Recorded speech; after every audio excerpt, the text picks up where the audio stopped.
contínuo de sua vanglória, a saber que eram levados pela razão e pelo juízo a opor-se a ele. 44. Vós sois de vosso pai o diabo. O que ele dissera 2 vezes, mais obscuramente, agora expressa maus plenamente, a saber que são filhos do diabo. Devemos, porém, completar o contraste, ou seja, que não podiam acalentar tão intenso ódio pelo Filho de Deus, não fosse o fato de que tinham por seu pai o perpétuo inimigo de Deus.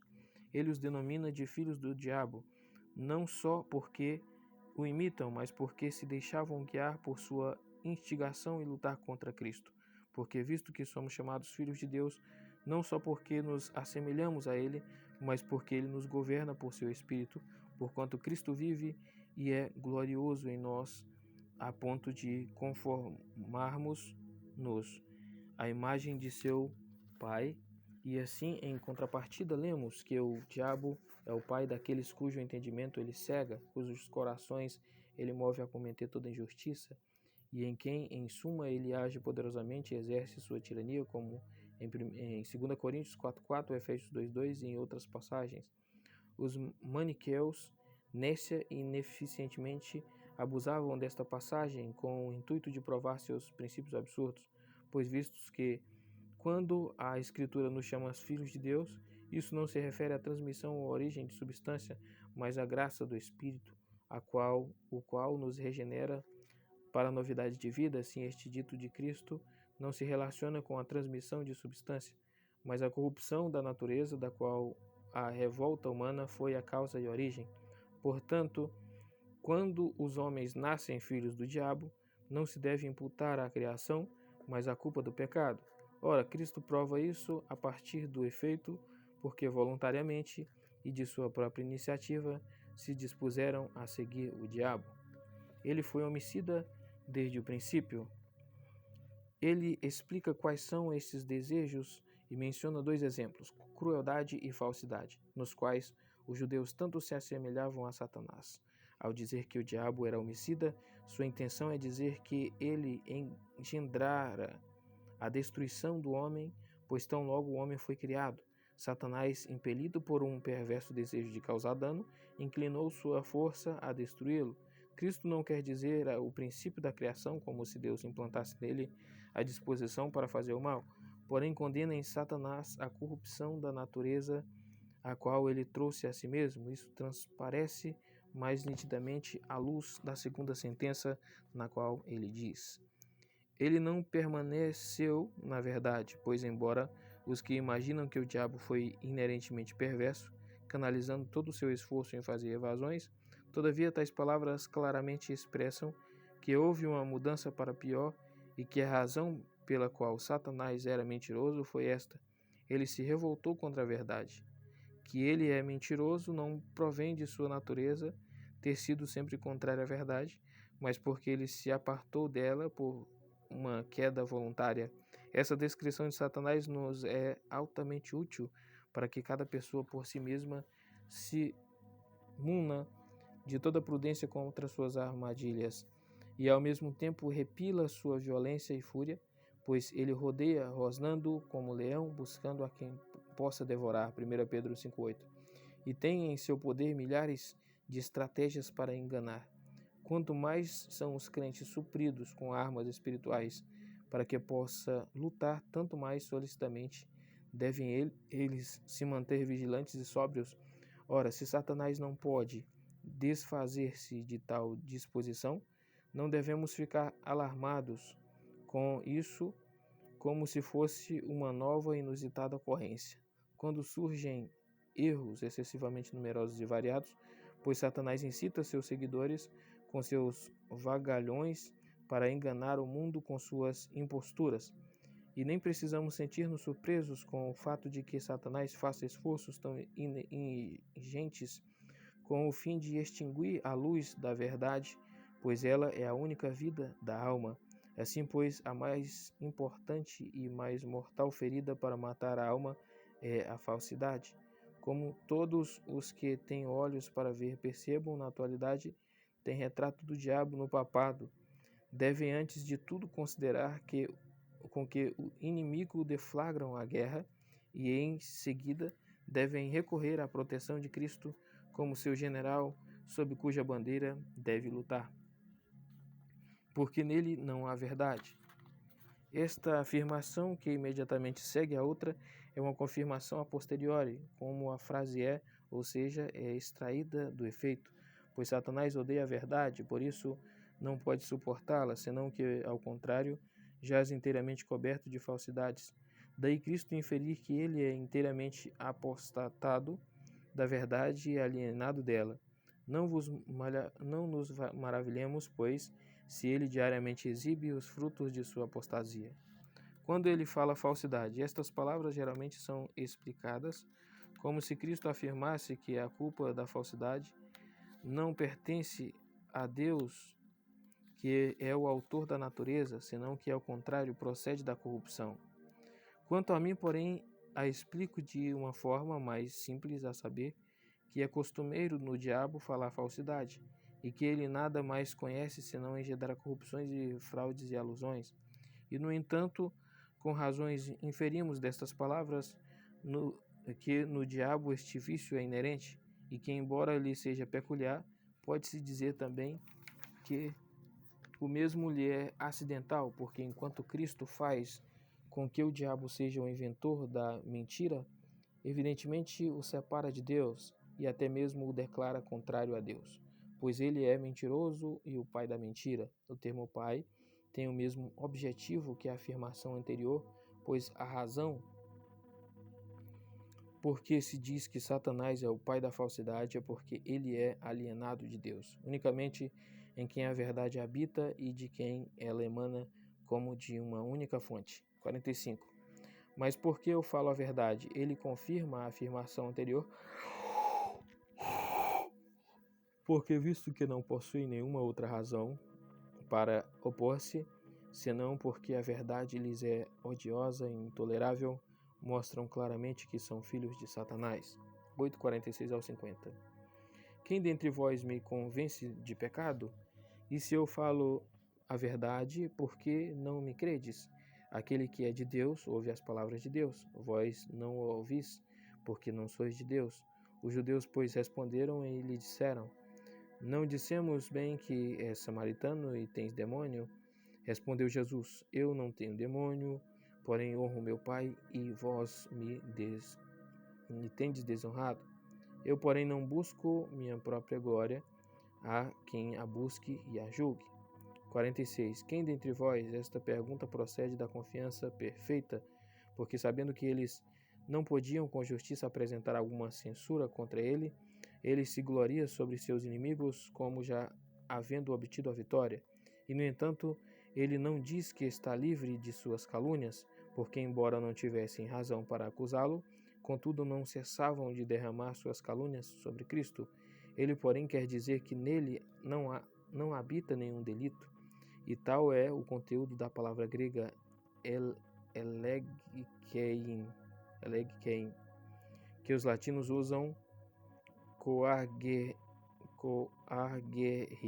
convencer, quando uma pessoa está convicta de um fato. Quem dentre vós me convence de pecado? Não obstante, estão equivocados, que pensam que Cristo aqui assevera sua plena inocência, só porque unicamente ele excede a todos os homens no que tange ser ele o Filho de Deus, pois esta defesa deve restringir-se ao que pertence a essa passagem, como se ele tivesse asseverado que nada podia ser apresentado para provar que ele não era um servo fiel de Deus. De igual modo, Paulo também se gloria de que ele não tem qualquer consciência de crime. 1 Coríntios 4:4. Pois isso não se estende a toda a vida, mas somente no que concerne à defesa de sua doutrina e apostolado. Portanto, está fora de contexto especular, como fazem alguns, sobre a perfeição da justiça que pertence tão somente ao Filho de Deus, visto que o único objetivo que ele tinha em vista é imprimir autoridade a seu ministério. Como claramente transparece do que se segue, pois ele novamente adiciona imediatamente: se eu falo a verdade, por que não me credes? do que inferimos que Cristo está antes defendendo sua doutrina e não sua pessoa. 47. Aquele que é de Deus. Como ele tem pleno direito de tomar isso como admitido, ou seja, que ele é o embaixador do Pai Celestial e que ele cumpre fielmente o ofício que lhe foi confiado, em seu íntimo acende uma indignação mais forte contra eles, porquanto sua impiedade não mais se dissimulava. Visto serem obstinados demais em rejeitar a palavra de Deus, ele mostrara que não podiam apresentar algo de concreto do que ensinara que não procedesse dos lábios de Deus. Portanto, ele conclui que nada tinham em comum com Deus, porque não davam ouvidos à palavra de Deus. E sem dizer algo mais sobre si mesmo, ele os acusa de fazerem guerra contra Deus. Além disso, nesta passagem somos instruídos que não há um sinal mais evidente de uma mente réproba do que quando alguém não pode suportar a doutrina de Cristo. Ainda quando, em outros aspectos, ela resplandecia com santidade angelical, como se, ao contrário, abraçando nossa doutrina efusivamente, tivéssemos o que poderíamos chamar selo visível de nossa eleição. Porque aquele que possui a palavra desfruta do próprio Deus, mas aquele que a rejeita se exclui da justiça e da vida. Por isso, não há nada que devamos temer, tanto do que cair sob uma sentença tão terrível. 48. Não dizemos bem? Revela-se mais e mais quão profundamente estão entorpecidos por Satanás, pois, ainda que estejam plenamente convictos, todavia se acham enraivecidos e não se envergonham de revelar que estão completamente desesperados.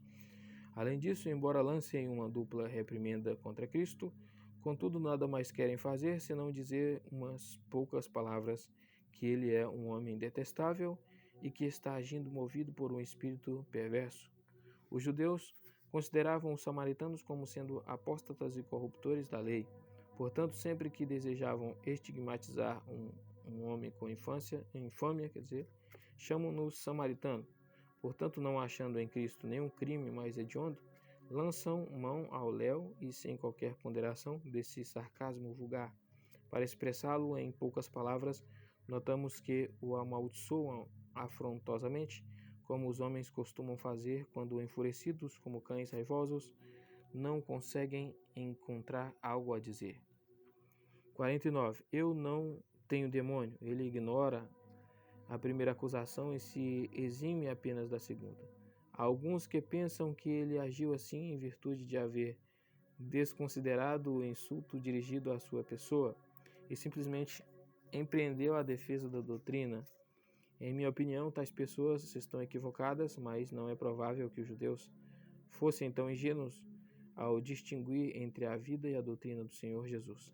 Além disso, a aversão por este nome se originou, por mais dizer desta circunstância, os samaritanos, sendo perversos e degenerados observadores da lei, tinham se aviltado por muitas superstições e corrupções, e tinham contaminado todo o culto divino através de invenções estranhas. Agostinho inventa alegorias e diz que Cristo não recusou ser chamado samaritano por ser um genuíno guardião de seu rebanho. A intenção de Cristo, porém, parece-me ter sido diferente, pois, visto que as duas censuras lançadas sobre ele tivessem o mesmo objetivo, ao refutar uma, ele refuta outra. Aliás, se a questão for devidamente considerada, o insultaram mais gravemente chamando o samaritano do que chamando o endemoniado. Mas, como eu já afirmei, Cristo se satisfaz com uma simples refutação a qual ele extrai do que é contraído, quando assevera que trabalha para promover a honra de seu Pai, pois aquele que devida e sinceramente honrar será guiado pelo Espírito de Deus e será um fiel servo de Deus. Vós me tendes desonrado. Esta sentença pode ser explicada como se fosse uma queixa de Cristo, a saber que ele não recebe a honra que lhe é devida por promover ele a glória de Deus. Creio, porém, que ele está olhando muito mais alto e conecta a glória do Pai com a sua desta maneira: eu nada reivindico para mim mesmo que vise a glória de Deus, pois sua majestade brilha em mim, seu poder e autoridade habitam em mim, e portanto, quando me tratais de forma tão desdenhosa, estais derramando desprezo sobre Deus mesmo. Portanto, imediatamente ele adiciona que Deus se vingará deste insulto, pois poderiam ter alegado que ele era ambicioso se não tivessem testificado que não procedia de sentimentos pessoais de natureza carnal, que se preocupasse da honra e do desprezo demonstrado a si próprio. Mas, no que diz respeito à honra ou desprezo lançado sobre Deus, além disso, ainda que estejamos muitíssimo distantes de Cristo, que cada de nós se convença plenamente de que, se aspirar sinceramente promover a glória de Deus, descobrirá que Deus assegurou-se para si de abundante enaltecimento, porque sempre nos convenceremos de ser verdadeiro aquele dito: os que me honram, eu os honrarei. 1 Samuel 2,30. Se os homens não só o desprezam, mas ainda o cumulam de reproches, então, que aguardem calmamente a chegada do dia do Senhor. 8:51 a 55. Em verdade vos digo, se alguém guardar a minha palavra, jamais verá morte. Por isso os judeus lhes disseram: agora sabemos que tens demônio. Abraão está morto, e também os profetas, e tu dizes: se alguém guardar minha palavra, jamais provará a morte. És tu maior que o nosso pai Abraão, que está morto? Os profetas também estão mortos. Quem te fazem ser? Respondeu Jesus: se eu me glorifico, minha glória nada é. É meu Pai quem me glorifica, de quem dizeis ser vosso Pai. E vós não o conheceis, eu, porém, o conheço. E se eu disser que não o conheço, serei mentiroso como vós. Eu, porém, o conheço e guardo sua palavra. 51. Em verdade vos digo. Inquestionavelmente, Cristo sabia que algumas pessoas naquela multidão eram curáveis e que outras dentre ela não se opunham à sua doutrina. Por esta razão, ele pretendia terrificar os perversos cuja malícia era encarniçada, mas que age de uma maneira tal que deixa base de consolação para os bem-intencionados, ou atrai a si os que ainda não estavam totalmente arruinados. Portanto, seja quem for que nutra aversão pela palavra de Deus, o papel do mestre fiel é empregar todo o seu esforço para reprovar os perversos, mas deve também comunicar a doutrina da salvação aos filhos de Deus e esmerar-se em conduzi-los à formação de conceitos sadios, como algum deles não seja totalmente incurável. Portanto, nesta passagem, Cristo promete a seus discípulos a vida eterna, porém demanda dos discípulos não só que fiquem em alerta, ou que professem com os lábios que aprovam sua doutrina, mas que conservem sua doutrina como um precioso tesouro. Ele diz que jamais verão a morte, porque quando a fé vivifica a alma do homem, a aguilhão da morte já foi extraído e sua peçonha removida, e portanto não pode mais desferir uma ferida mortal.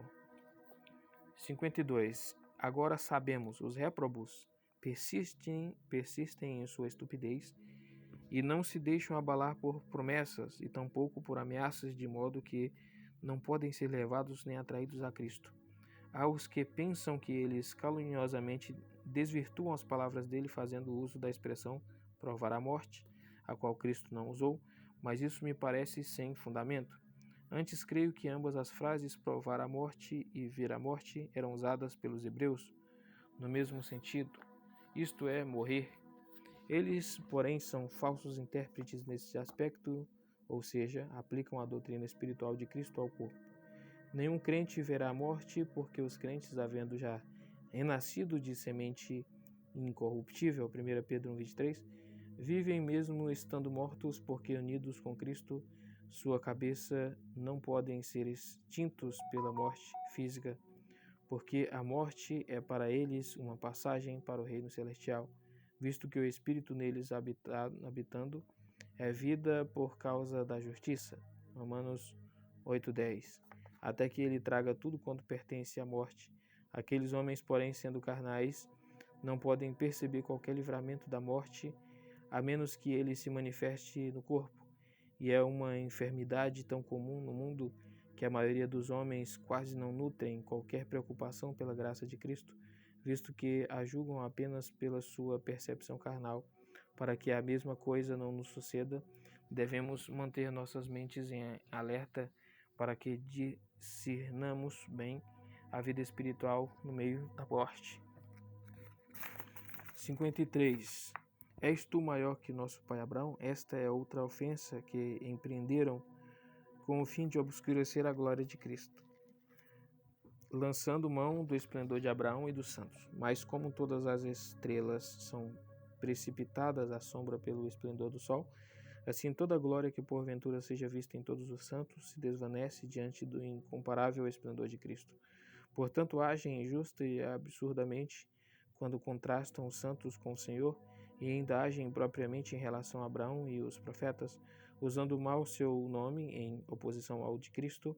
Esta perversidade, porém, tem prevalecido em quase toda época e ainda prevalece atualmente, ou seja, homens perversos, confundindo as obras de Deus, o fazem parecer contradizer-se a si mesmo. Deus se glorifica por meio dos apóstolos e mártires.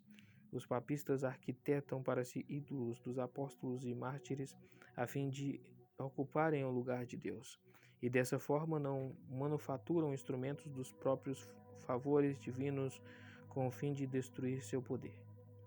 Pois quão pouco resta para Deus ou para Cristo se os santos possuem tudo quanto os papistas tão profusamente lhes outorgam.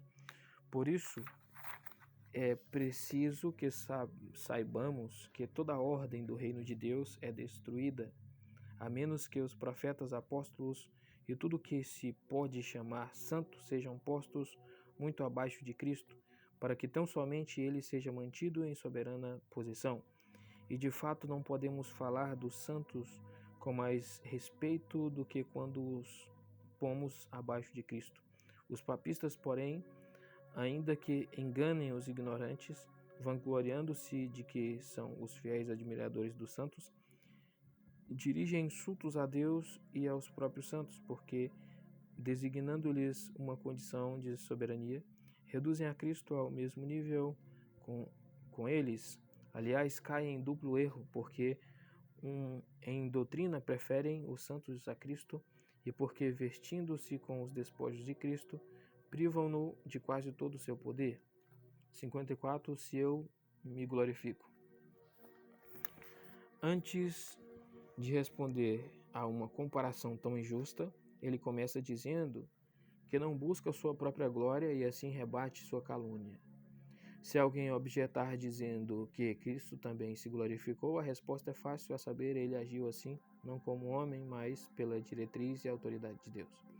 Pois aqui, como em muitas outras passagens, ele distingue entre si mesmo e Deus, à guisa de concessão. Em suma, ele declara que não deseja qualquer outra glória, senão a que lhe foi otorgada pelo Pai. Com essas palavras, somos instruídos que quando Deus glorifica o seu Filho, ele não permitirá que o mundo o odeie ou o despreze impunemente. Entre mentes, as vozes que ecoam do céu, beijai o Filho, Salmos 2:12, que todos os anjos adorem, Hebreus 1:6, que todo joelho se dobre diante dele, Filipenses 2:10, ouve-o, Mateus 17:5, que os gentios o busquem, Romanos 15:11, e que toda carne se humilhe.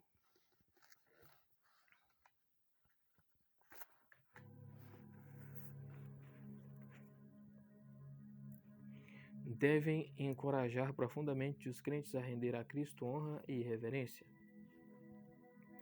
Com estas palavras, somos também lembrados que toda a honra que os homens granjeiam para si é trivial e sem valor. Quão cega, pois, é a ambição quando labutamos tão ansiosamente por nada? Mantenhamos, pois, continuamente diante de nossos olhos aquela palavra de Paulo, pois não é aprovado aquele que a si mesmo se louva, mas sim aquele a quem o Senhor louva. 2 Coríntios 10:18. Além disso, visto que somos destituídos da glória de Deus, aprendemos a nos gloriar somente em Cristo, até onde por sua graça ele nos faz participantes de sua glória. De quem dizeis ser ele vosso Deus, ele arranca deles a falsa máscara do nome de Deus que costumam empregar. Eu sei, diz ele, quão presunçosamente vos jactais de ser o povo de Deus, pois este vos é um falso título, porque não conheceis a Deus. Daí também aprendemos qual é a verdadeira e legítima profissão de fé. Ela é aquele elemento que procede do genuíno conhecimento. E de onde vem tal conhecimento, senão da palavra? Consequentemente, todos quantos se gloriam do nome de Deus sem a palavra de Deus são meros mentirosos. Não obstante a audácia deles, Cristo opõe a segurança de sua consciência, e assim todo servo de Deus deve estar preparado em seu coração para se satisfazer unicamente com isto, que Deus está a seu lado, ainda que o mundo inteiro se erga contra ele. Assim, outrora, os profetas e apóstolos possuíam coragem e magnanimidade invencíveis, os quais permanecem firmes contra os terríveis ataques do mundo inteiro, porque conheciam aquele por quem foram enviados. Mas quando o sólido conhecimento de Deus está ausente, nada mais resta para sustentar-nos. E se eu disser que não o conheço, com esta sentença, Cristo testifica que a necessidade de seu ofício o constrange a falar, porque o silêncio seria uma traiçoeira negação da verdade. Eis aqui uma notável afirmação. Deus se nos revela com este propósito, para que confessemos diante dos homens a fé que temos em nossos corações, quando se fizer necessário, pois ele deve poderosamente desferir terror em nossas mentes, para que aqueles que agem hipocritamente com o fim de agradar os homens e ou negam a verdade de Deus ou a desfiguram por interpretações perversas, são não só amavelmente reprovados, mas são enviados de volta aos filhos do diabo. 8:56 ao 59. Vosso pai Abraão exultou quando viu o meu dia. Ele o viu e se regozijou. Disseram-lhe, pois, os judeus: ainda não tem 50 anos e viste Abraão? Disse-lhe Jesus: em verdade vos digo, antes que Abraão existisse, eu sou. Então apanharam pedras para atirar nele. Jesus, porém, se ocultou e se retirou do templo.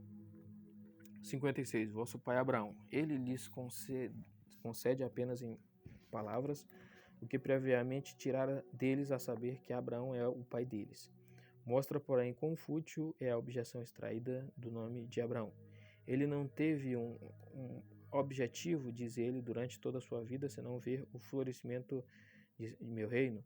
Ele aspirava por mim enquanto eu estava ausente, vós me desprezais enquanto estou presente. O que Cristo aqui assevera concernente só a Abraão se aplica a todos os santos. Esta doutrina, porém, tem maior peso na pessoa de Abraão, porque ele é o pai de toda a igreja. Quem, pois, deseja ser incluído no número dos santos, então, que se regozije o quanto pode e deve na presença de Cristo, pelo qual Abraão ardentemente anelava. Exultou quando viu o meu dia. O verbo exultar expressa um veemente zelo e ardente afeto. Agora devemos fornecer o contraste. Ainda que o conhecimento de Cristo fosse ainda extremamente obscuro,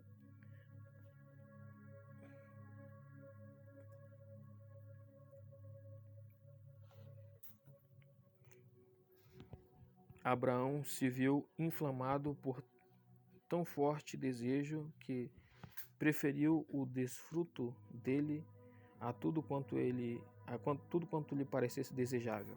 Conviu, pois, a ingratidão dos que o desprezam e o rejeitam, quando ele lhes é claramente oferecido. O termo dia, nesta passagem, não denota eternidade, como pensava Agostinho, mas o tempo do reino de Cristo, quando ele aparecesse no mundo vestido com carne para cumprir o ofício de Redentor. Mas agora vem a lume a pergunta: como Abraão visualizou mesmo com os olhos da fé a manifestação de Cristo? Porque isso não parece harmonizar-se com outra afirmação de Cristo. Muitos reis e profetas quiseram ver as coisas que vedes e contudo não viram. Lucas 10:24. Respondo dizendo que a fé tem seus graus de contemplação de Cristo. Assim, os antigos profetas contemplaram a Cristo à distância, como lhes fora prometido, e contudo não lhes foi permitido vê-lo presente, quando se fez familiar e plenamente visível, vindo a eles do céu. Além disso, somos ensinados com estas palavras que, como Deus não frustrou o desejo de Abraão, assim ele agora não permitirá que alguém aspire a Cristo sem a obtenção de algum bom fruto que corresponda a seu santo anelo. A razão por que ele não outorga a muitos desfrutarem dele é esta, a perversidade dos homens, porque poucos o desejam. A alegria de Abraão testifica que ele considerava o conhecimento do reino de Cristo como um tesouro incomparável, e a razão pela qual somos informados que ele se regozijou quando viu o dia de Cristo é que saibamos que nada havia que ele mais sublimemente valorizasse. Todos os crentes, porém, recebem este fruto de sua fé, sentindo-se satisfeitos unicamente com Cristo, em quem vivem plena e completamente felizes e abençoados. Sua consciência se acalma e se regozija, e deveras ninguém conhece a Cristo corretamente, a menos que ele lhe conceda a honra de confiar inteiramente nele. Outros a explicam neste sentido, que Abraão, estando já morto, desfrutou da presença de Cristo quando ele apareceu ao mundo, e assim diferenciam o tempo de desejar e o tempo de ver. É de fato verdade que a vinda de Cristo foi manifestada aos santos espíritos depois da morte, de cuja vinda mantiveram em expectativa durante toda a sua vida. Não sei se uma exposição tão refinada se harmoniza com as palavras de Cristo.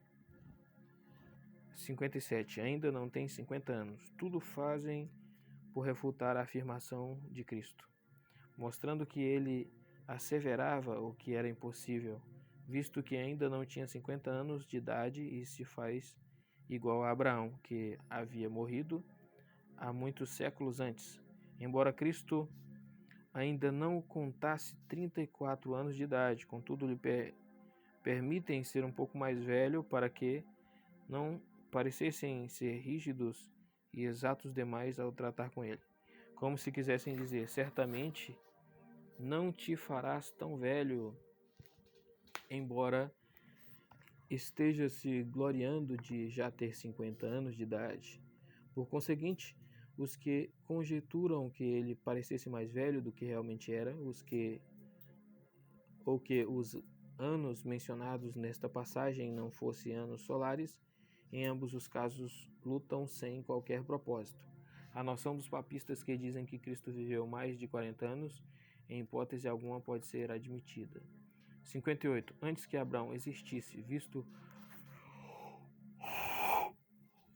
que os incrédulos julgam só à luz da aparência da carne, Cristo os lembra que ele possui algo maior e mais elevado que mera aparência humana, que se acha oculto dos sentidos da carne e só é percebido pelos olhos da fé, e que neste aspecto ele pode ser visto pelos santos pais antes mesmo que se manifestasse na carne. Mas ele usa verbos diferentes: antes que Abraão existisse ou antes que Abraão nascesse, eu sou. Com estas palavras, porém, ele se exclui da classe ordinária dos homens e reivindica para si um poder mais que humano, poder este celestial e divino, cuja percepção atingiu desde o princípio do mundo por todas as eras. Não obstante, essas palavras podem ser explicadas de duas maneiras.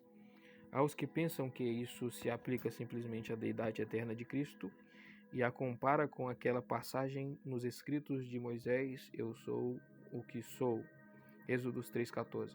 Eu, porém, a estendo muito mais, porque o poder e graça de Cristo, quanto a ser ele o Redentor do mundo, era comum a todas as eras. Portanto, ele se harmoniza com o dito do apóstolo: Cristo ontem, hoje e para sempre. Hebreus 13:8. porque o contexto parece demandar esta interpretação. Anteriormente ele disse que Abraão anelava por ver seu dia com um ardente desejo, e visto que isso para os judeus parecia inacreditável, ele acrescenta que ele mesmo também existia naquele tempo. A razão assinalada não parecerá suficientemente forte se não entendermos que ele ainda foi então reconhecido como mediador por meio de quem Deus seria apaziguado. E contudo, a eficácia que pertencia em todas as eras à graça do mediador dependia de sua eterna deidade, de modo que este dito de Cristo contém um extraordinário testemunho de sua essência divina. Devemos ainda observar a solene forma de juramento, em verdade, tampouco reprova a opinião de Crisóstomo de que o tempo do verbo é enfático, pois ele não diz eu fui, mas eu sou, pelo que ele denota o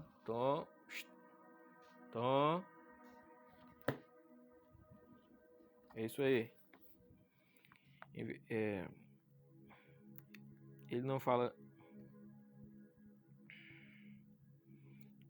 ele não diz eu fui, mas eu sou, pelo que ele denota uma condição invariavelmente a mesma do princípio ao fim. Ele não diz antes que Abraão fosse, mas antes que Abraão existisse, o que explica que Abraão teve um princípio. Então apanham pedras. A razão para crer que fizeram isso em decorrência de Cristo dever ser apedrejado conforme a injunção da lei, Levítico 24:16. Daí inferimos quão grande é a demência do zelo inconsiderado, pois não quiseram ouvir sobre a causa, senão que já tinham as mãos prontas a cometer homicídio. Não tenho dúvida de que Cristo se livrou por seu poder secreto, não obstante, sob a aparência de uma humilde condição, pois ele não pretendia fazer uma clara exibição de sua deidade, sem deixar algo para a debilidade humana. Algumas cópias trazem as palavras, e assim Jesus passou por entre eles, as quais Erasmo, com razão, considera tomadas por empréstimo do Evangelho de Lucas 4:30. Merece ainda nota que os sacerdotes e escribas perversos, depois de haver banido Cristo, em quem habita toda a plenitude da deidade, Colossenses 2:9, retém a posse do templo externo, porém, são grandemente enganados quando concluem que possuíam um templo no qual Deus não habita. Esse é o curso seguido hoje pelo Papa e seus seguidores, depois de haver banido a Cristo, e dessa forma profanaram a Igreja, neciamente se gloriam no falso disfarce de igreja. Então aqui termina o capítulo 8.